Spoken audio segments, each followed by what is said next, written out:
제가 질문 하나 하면서 시작할까요? 신앙생활을 성경 위에다가 이렇게 신앙생활하는 분들이 있고, 내 위에 성경을 올려놓고 교회 생활하는 분들이 있어요. 신앙생활은 어떻게 해야 될까요? 성경 위에 내가 올라가면 넘어지고 쓰러지고 그러다가도 성경이 받쳐주니 괜찮습니다.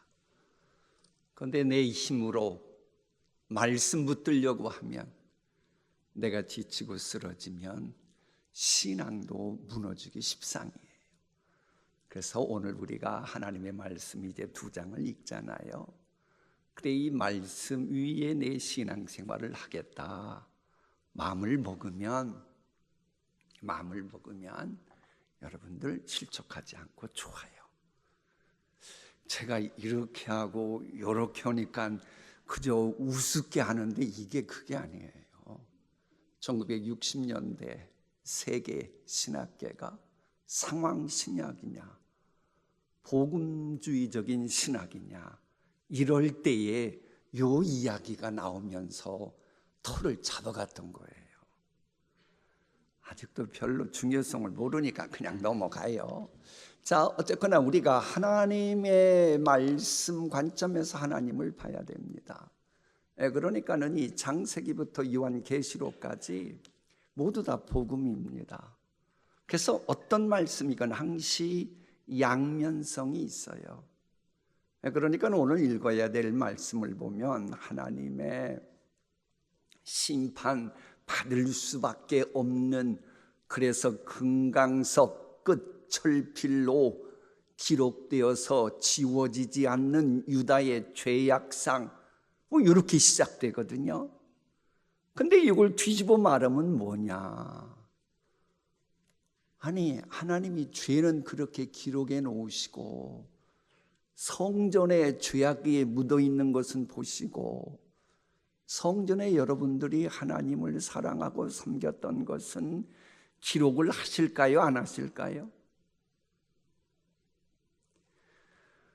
아니, 하나님 무슨 놀부도 아니고 잘못한 것만 기록하고 무슨 검사입니까? 하나님이 그렇게 하고 여러분이 교회에 와서 수요 예배 빈자리도 채우고, 어제 우리 셀라 찬양대는 저 멀리 용인이에요? 기흥이에요? 기흥 거기까지 가서 찬양하고 그리고 오고 이 한 것을 기억하실까요? 안 하실까요? 그러면요, 이렇게 봐야 된다는 거예요. 어쨌거나 우리가 읽어야 될 이 말씀을 보면 유다 사회는 아이들까지 아세라 목상과 산당에 절을 하는데 참여할 정도로 우상 숭배가 제단 뿔까지 새겨졌다라고 말하고 있습니다. 그러니까는 이 얘기 뒤집어 말하면 여러분들이 하나님을 사랑하고 하나님의 전에 나와서 교회가 교회되도록 만민이 기도하는 집이 되도록 여러분이 순종하면 여러분에 관한 모든 거 하나님이 뭐 하신다? 성전에 기록하신다니까요. 그러니까 여러분이 지금까지 잘못한 것은 하나님이 어떻게 하셨어요? 아니, 여러분 잘못한 건 어떻게 했냐고요? 잘못해가지고 성전에 새겨진 건 어떻게 했냐고요? 어떻게 하시네. 주님이 싹 다 지우셨고, 여러분이 잘한 것은 계속 새겨져 있고, 그러다 보니 찬양할 때 그 생각 들었어요. 그러지, 우리가 힘들고 낙심될 때 우리 주님은 위로하시는데 어떻게 하실까? 아이고, 사랑하는 내 아들 내 딸 지치구나, 힘이 들어구나, 흔들리고 있구나, 요동치고 있구나. 그래도 내가 그 전에 이렇게 했지. 나는 너의 체질을 안다. 그러면서 일어나서 함께 가자. 나의 사랑, 나의 어여쁜 자야. 그러실 줄 믿습니다. 어쨌거나 이스라엘 이 죄에 대해서는 이유가 있습니다. 본래 이 유다 사회에 만연했던 우상 숭배를 발본색원했던 사람이 요시야 왕입니다. 요시야 왕이 발과 아세라와 하늘의 일월 성신을 위하여 만든 모든 그릇들을 여호와의 어디에서 내다가, 저게 무슨 얘기예요? 마치 배우자 나오고 배우자를 놔두고 딴 남자 딴 여자 데려다가 내 침실에서 못된 짓 한 아주 그 뭐한 인간들처럼 감히 신랑 되신 하나님의 집에다가 영적인 간음을 하고 그것을, 그런 그릇들까지 성전에 있었던 거예요. 근데 요시야가 이것을 내다가 예루살렘 바깥 기드론 밭에서 불사르고 그것들의 죄를 베델로 가져가게 하고, 또 여호와의 성전에서 뭘 내다가, 성전에다가 아세라상을 또 세운 거예요. 그것도 내다가 예루살렘 바깥 기드론 시내로 가져가 거기에서 불사르고 빻아서 가루를 만들어 그 가루를 평민의 묘지에 뿌리고, 이렇게 하니까는 하나님이 요시야 왕을 너무 좋아하셨어요. 근데 문제는 시간이 지나서 에레미야가 말씀 전할 때쯤 되니까 또 버린 그 우상들을 성전에 갖고 와서 우상 숭배하는 거예요. 그러니 이 성전 돌에 우상 숭배를 새기고 또 새겼으니 지울 수가 없으니 하나님도 심판하신다고 할 수밖에 없었던 거예요. 아니, 죄가 보이니까. 그러면 죄에 새겨진 그 죄를 안 보려면 어떻게 해야 돼요? 이들이 하나님께 돌아와서 용서해 주면 죄를 싹 다 지워주시는데, 그러니까 본문의 유지는 뭐예요? 여호와께 돌아오라는 겁니다. 유다 백성들이 어떻게 하다가 이런 지경까지 빠지게 되었습니까?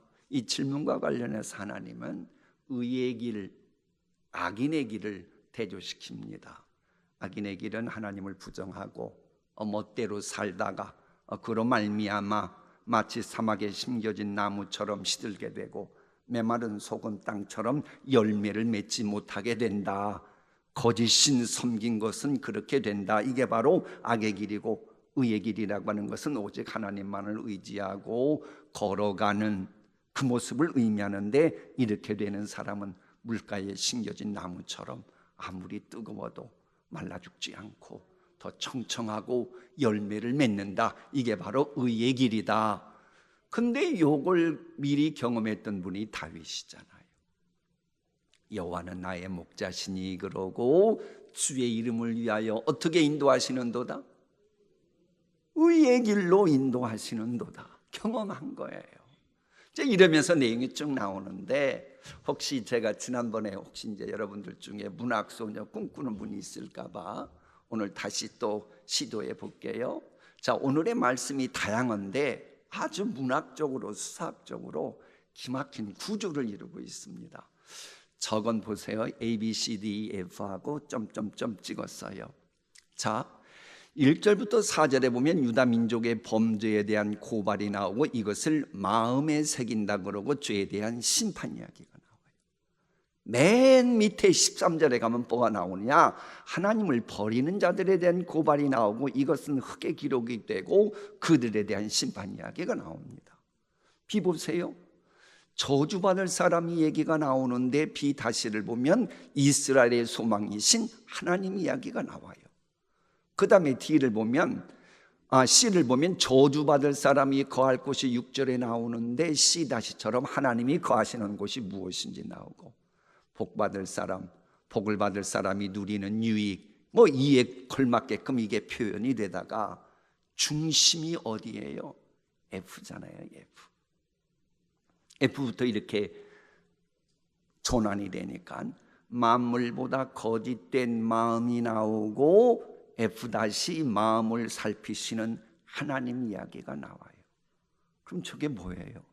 여러분도 저런 건 좀 사진 찍어다가 글을 쓰고 싶을 때 응용하면 기막힌 작품이 나와요. 어쨌거나 저게 무슨 얘기냐? 유다 너희들이 범죄하고 심판받을 근본 원인은 마음에 있었다. 뭐에 있었다? 마음에 있었다. 그 마음을 살피시는 하나님께로 그래서 돌아오라.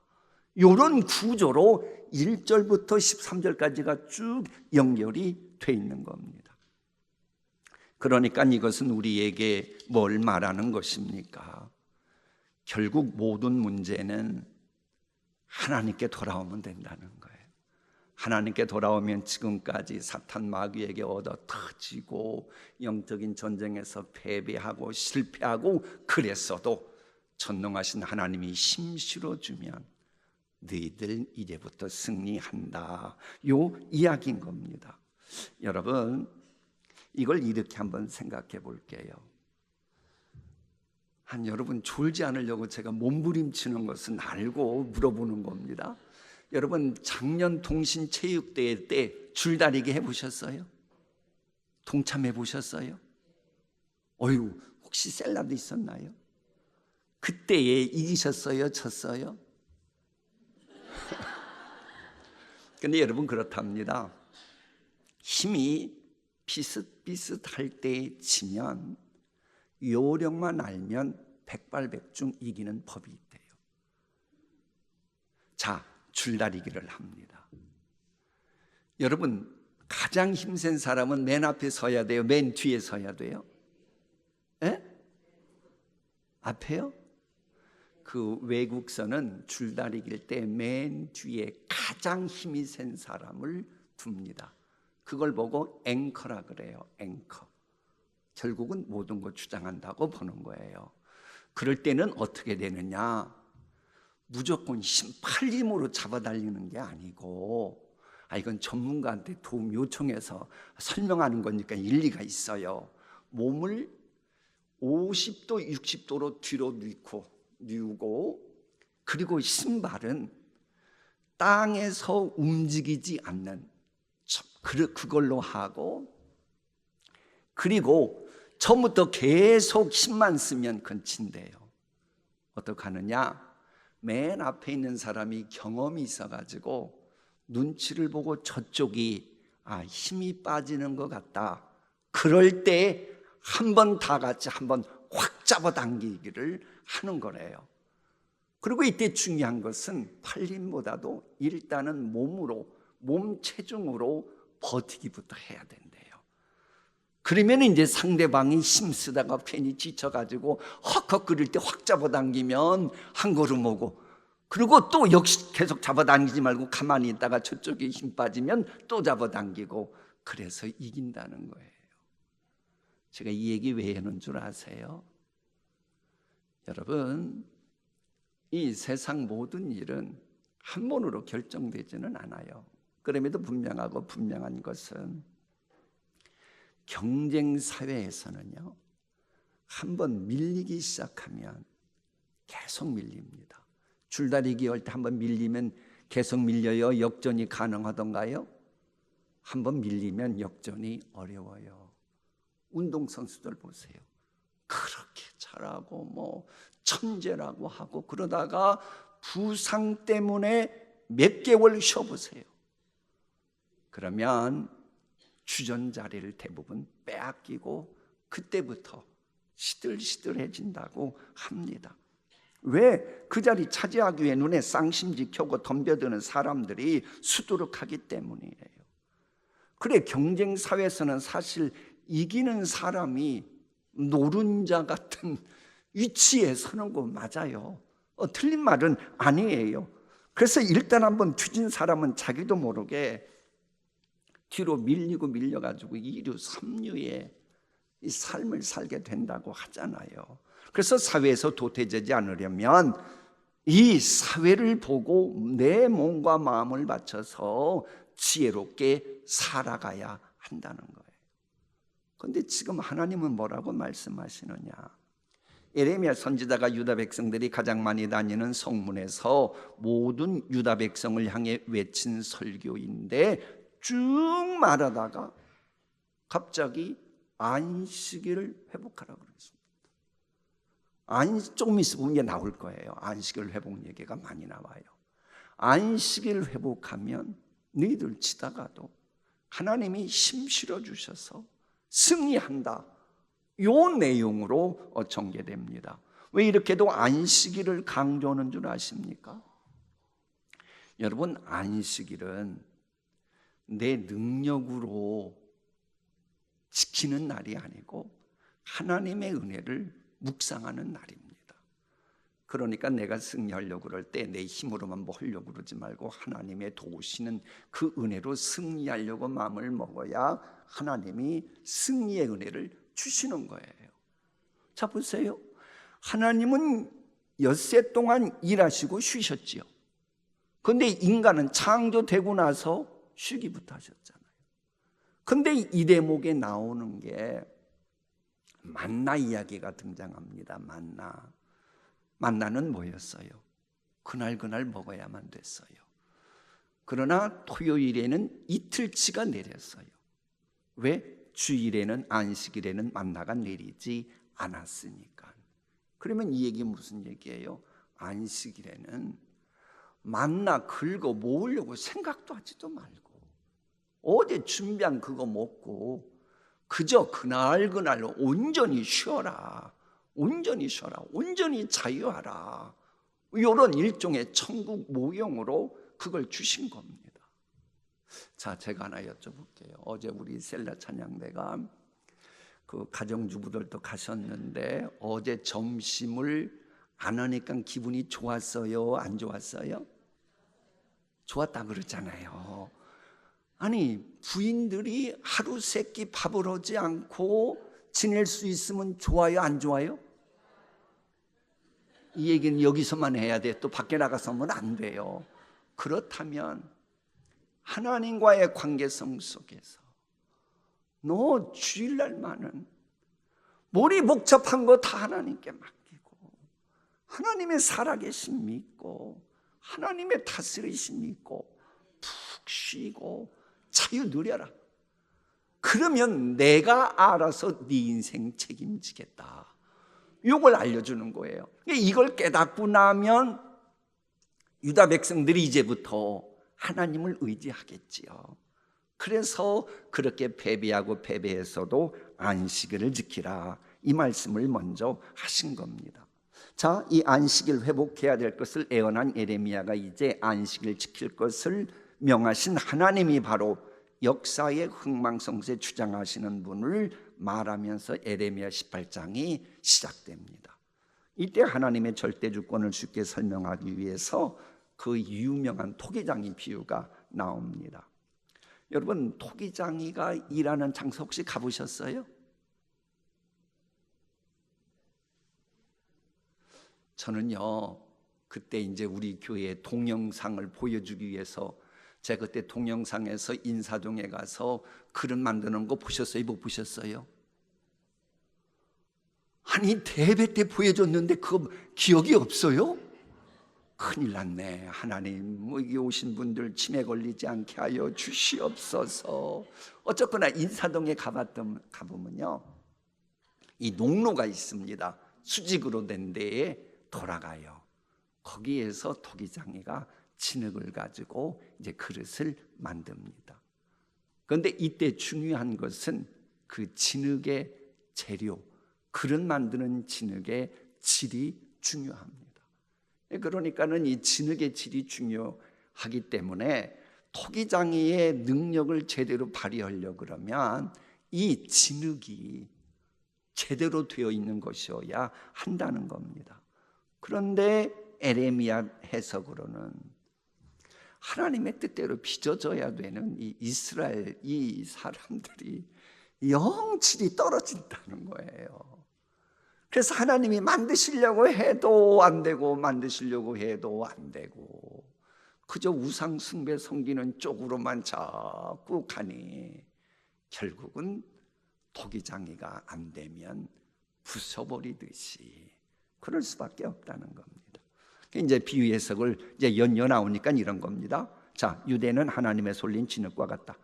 하나님은 자신의 뜻대로 유대 민족을 부술 수도 있고 다시 세울 수 있는 권한을 갖고 계시다. 바로 이때 오늘의 설교 제목인 너희는 하나님의 손에 있다고 하는 말씀이 나오죠. 그러면서 왜 너희들을 심판할 수밖에 없는지 그 이유를 또 설명하시는 겁니다.